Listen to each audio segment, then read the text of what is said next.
Tempo da entrevista no noso espazo de deporte.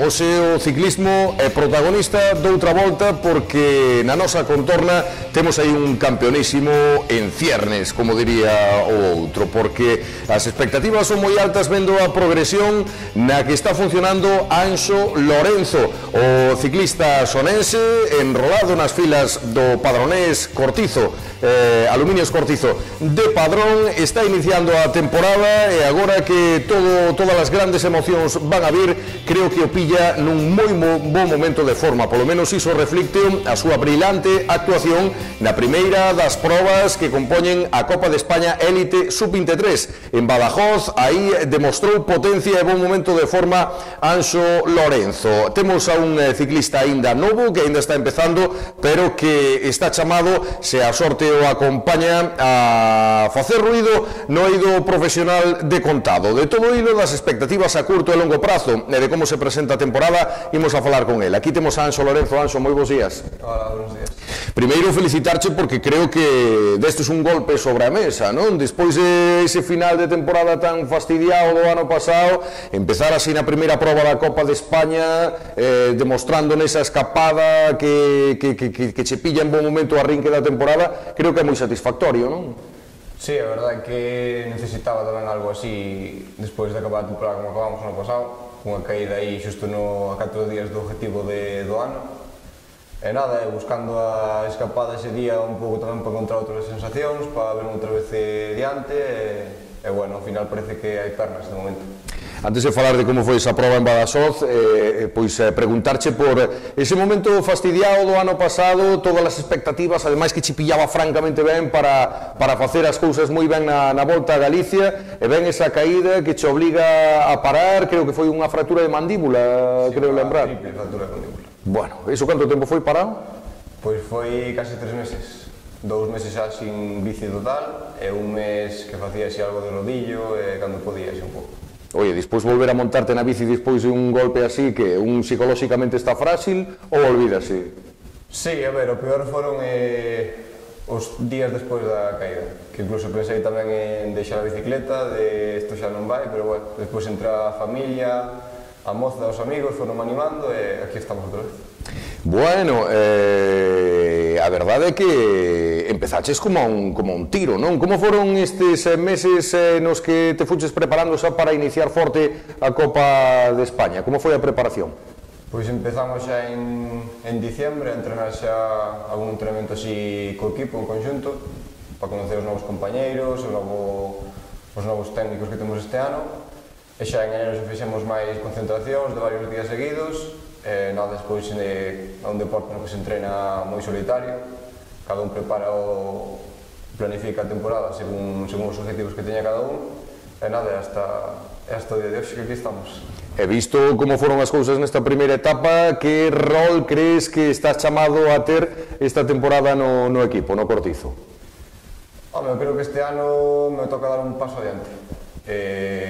Siga vendo varios corredores que xa teñen voltas a España nas pernas e todo, que estamos para axudarles e tamén para que eles nos enseñen a nós. Bueno, esta Copa de España, as carreiras duras tocarame a min estar un pouco máis adiante. Despois temos a dous compañeiros, a Carlos e a Raúl, que tamén están para facer unha boa general por puntos. Eu creo que este ano que as expectativas son boas para o equipo.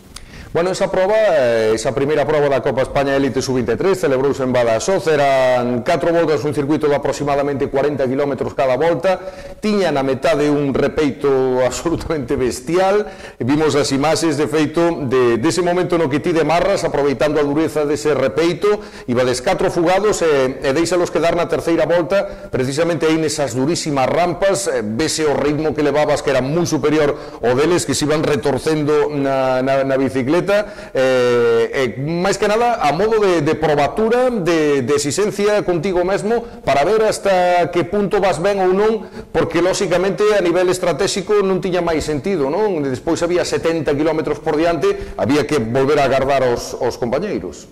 Sí, un pouco en general toda esa escapada era para probar sensacións, para ver como estaba o corpo. Sí, non tiña, estratégicamente non tiña moito sentido, de feito desde o coche, cando coronei preguntei canto levaba, quedaba moitísimo ainda, eran 20 segundos para 70 km, eso era imposible, xa era complicado que chegara a escapada con 4 corredores, con máis un solo xa era un suicidio. Porque si ese demarrase, en vez de ser na terceira volta, o faz na cuarta, na que a última cambiaría o tema. O que pasa é que aí é moito máis complicado porque o resto dos equipos xa estarían tirando moito máis forte, non? Sí, mas era un circuito que non daba para moito para escapadas. Normalmente sempre se chega un grupo de 30, 40 corredores ao sprint. Era complicado, non só sabíamos no equipo, pero bueno, había que intentalo. Ao ir eu por diante, tamén os compañeros podían ir atrás un pouco máis tranquilos, non había que saltar aos cortes, xa había xente por diante. E bueno, a idea era un pouco iso, buscar sensacións e axudar o equipo por diante. Visualizar aí os patrocinadores que tamén, saliches aí dunha maneira moi destacada, non? Eso o patrocinador agradece, non? Si, home, eso é importante, de ter presencia en carreira, que se vexan os patrocinadores que, ao fin e ao cabo, sin eles non podíamos estar competindo na Copa de España, nada. Pouco máis. Agora a segunda proba a Murcia, outra paliza de carretera e o día 10 a competir de novo, segunda proba. Sí, a seguinte Murcia, outro desplazamento de moitos kilómetros. Nada, é unha carreira que vai ser moi dura, a verdade que me vai moitísimo mellor que esta anterior, e a ver se as pernas responden e se hai un pouco de suerte. Disto de ter que ir en coche a cruzar toda España, estamos na periferia e todo che vai pillar lonxe, é un hándicap porque eso supoño que os músculos reséntense tanto cando vas como cando volves despois do esforzo. Sí, é un dos hándicaps que temos, porque ao final tantas horas no coche nas pernas hinchanse, chegas do desplazamento cansadísimo. Normalmente sempre salimos un día antes, cando chegamos ali salimos 2 horas a soltar para quitar un pouco o hinchazón. Despois o masajista tamén nos dá un masaje a noite antes de ir para a cama para descansar. A verdade que nos coidan perfectamente para que sea o máis fácil posible levar os desplazamentos eses, pero sempre un hándicap negativo que levamos, sobre todo os equipos gallegos. Son 8 probas, ti tes pensado participar na maioría das mesmas. Con que obxectivos? Quedar arriba, quedar en postos de privilexio nesta Copa de España, ou que sexa unha boa probatura para o que vai vir despois? A idea priori do equipo é intentar coller os máximos puntos posibles para o ranking a final de ano. Sabemos que é moi complicado ganar en Copa de España, porque hai equipos como Caja Rural, o Lizarte, que é por decirlo, a canteira do Movistar, son equipos con moito máis presupuesto, que se preparan xa moito máis para a Copa que nós. A idea é esa, intentar coller os máximos puntos posibles, estar aí, que as sensacións sean boas, e nada, e despois xa preparar as voltas que veñen. E para o Cortizo, para o Aluminios Cortizo, que obxectivos hai este ano prioritarios? Pois bueno, primeiro é, como te dixen, de primeira Copa España, intentar coller os máximos puntos posibles, buscar sensacións todo o equipo, e despois nada, sin duda a Clásica da Pascua, porque é a carreira que organiza o equipo Limpadrón, ter os patrocinadores ali cerca, máis a afición dali, é unha carreira sempre moi importante para nós no ano, e logo nada, xa enganchar con Volta a Galicia, unha Volta a Coruña, despois a Volta a Galicia, que son así un pouco os máis importantes, e unha volta a mitad de ano Zamora, León, e todos estes. Que momento crees que vive o ciclismo galego, que tivo aí incluso algún equipo profesional, lembro o Carpin Galicia, que viveu momentos moi destacados, que lle costou máis en outras décadas. Actualmente, a que nivel está o ciclismo galego? Home, a nivel amateur, Elite Sub-23, eu creo que é das comunidades onde máis equipos fortes hai. Está o Cortizo, está o Freud, está o Rías Baixas. Hai un par deles equipos novos que van a salir este ano, con xente xoven para axudalos.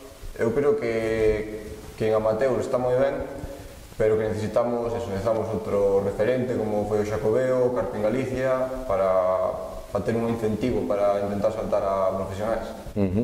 E dentro dese nivel amateur, o Cortizo é un clásico, é un histórico. Como funciona este clube? Como é por dentro o Cortizo? Pois a verdade é que é un club que, aparte de ter o equipo amateur, que é un dos grandes referentes do club, tamén traballan a canteira, que é importante, ten de escuelas a juveniles, e nada, a verdade é que moi ben, con tanto que toda a directiva traballa sempre para ofrecernos o máximo posible, ao final é moito traballo que leva un equipo destes de ciclismo. Blanco Villar, que está de director, este ano tamén entrou de segundo director Marcos Serrano, un referente tamén no ciclismo e nada, a verdade que nos teñen moi ben cuidados.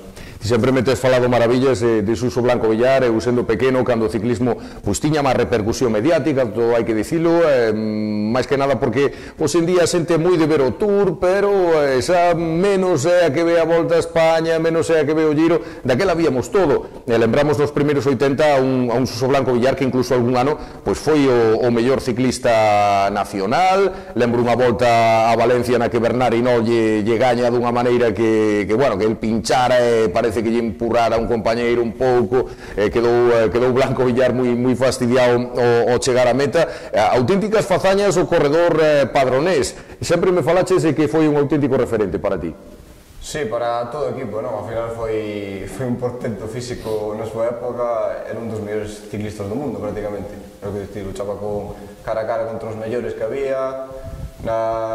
Sempre nos contan que a primeira Volta a España que correu colleu o mallo blanco, na primeira crono que corría en profesionales prácticamente. E nada, a verdade que é unha suerte contar con xente así no club para aprender, enséñanos moitísimo e ser como ele vai ser complicado, pero bueno.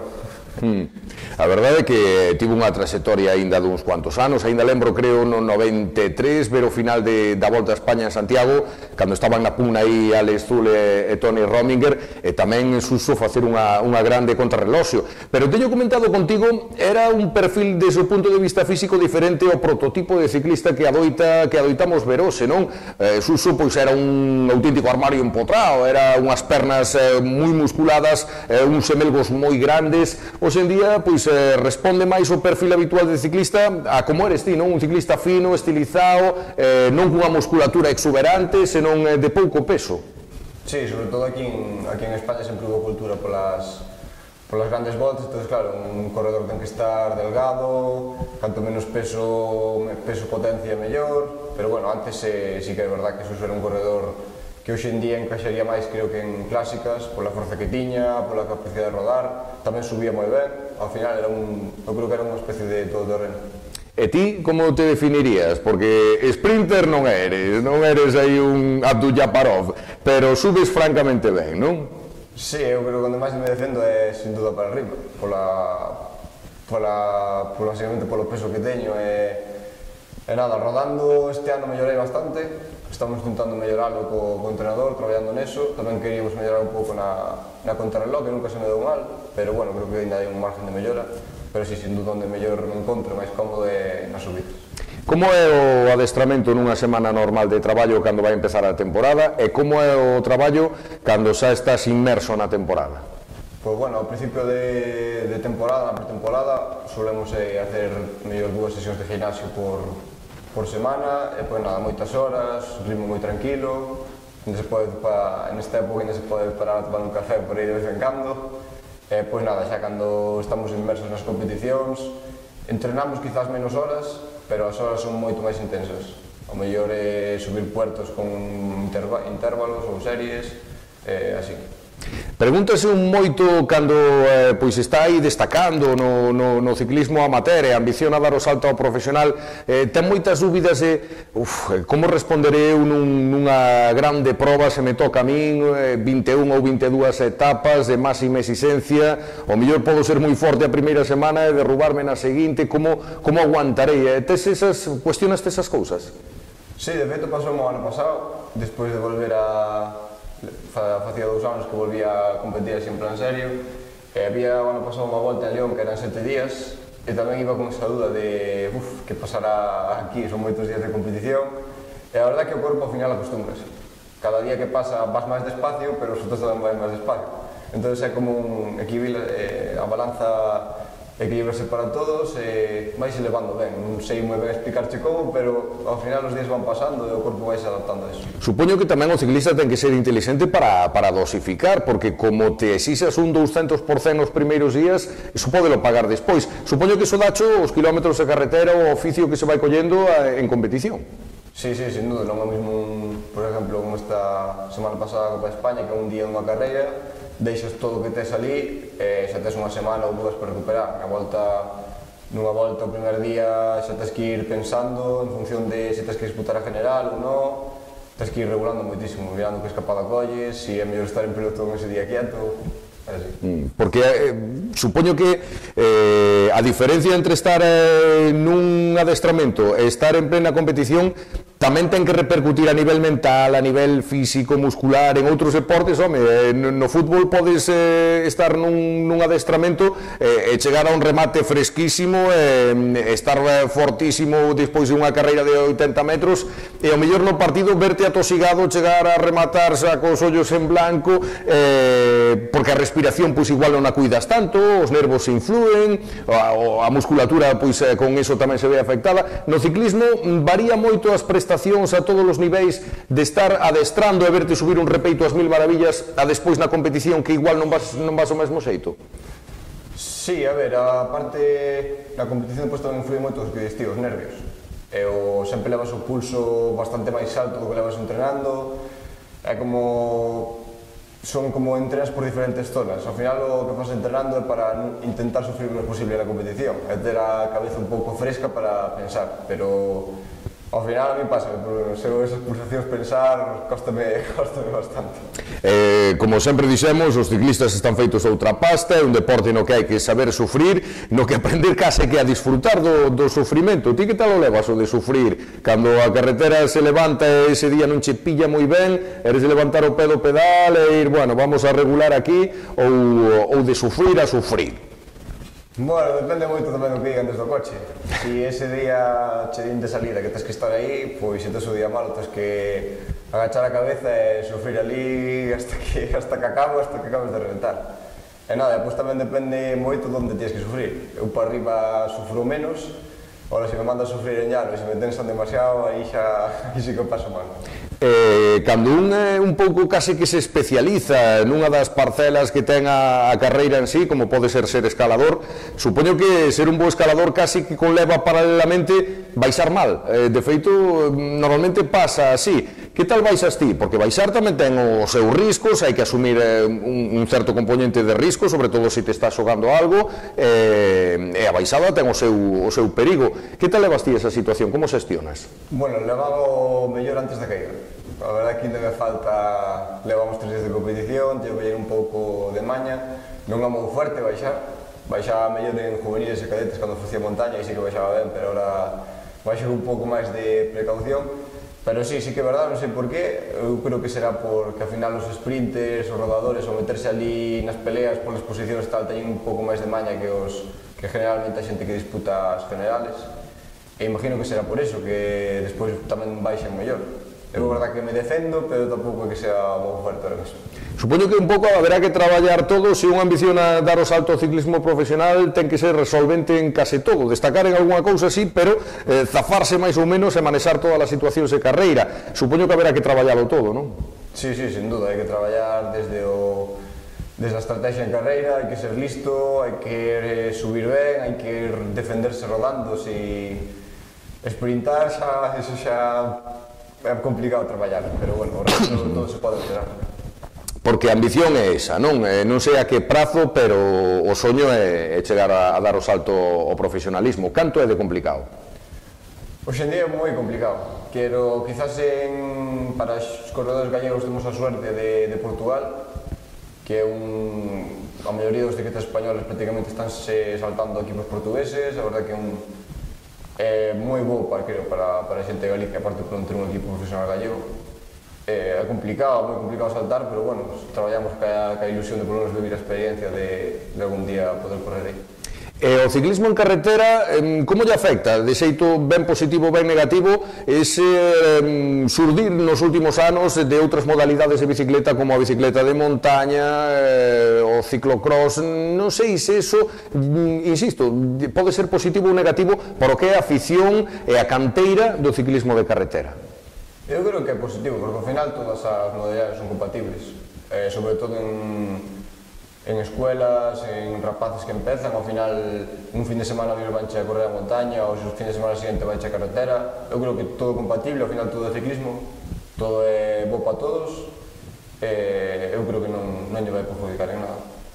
Bueno, pois non se pode rematar sin falar do Clube Ciclista Sonense. Anxo Lorenzo é presidente do Clube Ciclista Sonense, donde aí está tamén na laboura do adestrador seu pai Anxo Lorenzo Senior, o que lle din Mr. Látigo os seus pupilos e pupilas. É un clube que goza dunha saúde fantástica, que multiplica en cada temporada por 2 ou por 3 o número de rapaces e rapazas que se aficionan e se apuntan. Como se prepara e como se perfila o ano 2019 para o Clube Ciclista Sonense? Pois, según me contan, bastante ilusionados. A verdade é que este ano teñen aí a varios rapaces que apuntan a maneiras. Mo pai sempre lles dá látigo. Sí, dalles co látigo entrenando. No, según me contan, van bastante ben e hai bastantes ilusións postas este ano na escola. Vamos, que do Clube Ciclista Sonense, despois de Anxo Lorenzo, seguirán os seus pasos novos campións. Ojalá que sí. Campións e campeonas. Ojalá que sí. Ojalá que todos podan chegar ao máximo neste deporte e que teñan toda a suerte do mundo. Quen foi o teu grande referente? Constame que teu pai tamén te inculcou moito a afición pola bicicleta e a grandes niveis a que envías pola tele, a quen admiraches moito? Pois a Contador, sobre todo. Foi un referente, sempre me gustou como corre. Depois tamén había varios belgas, por aí, Philippe Gilbert, que me gustaba moito. E pois a xente daqui de Galicia, do Xacobeo, Veloso, Ezequiel, Delio, todos estes sempre foron uns referentes.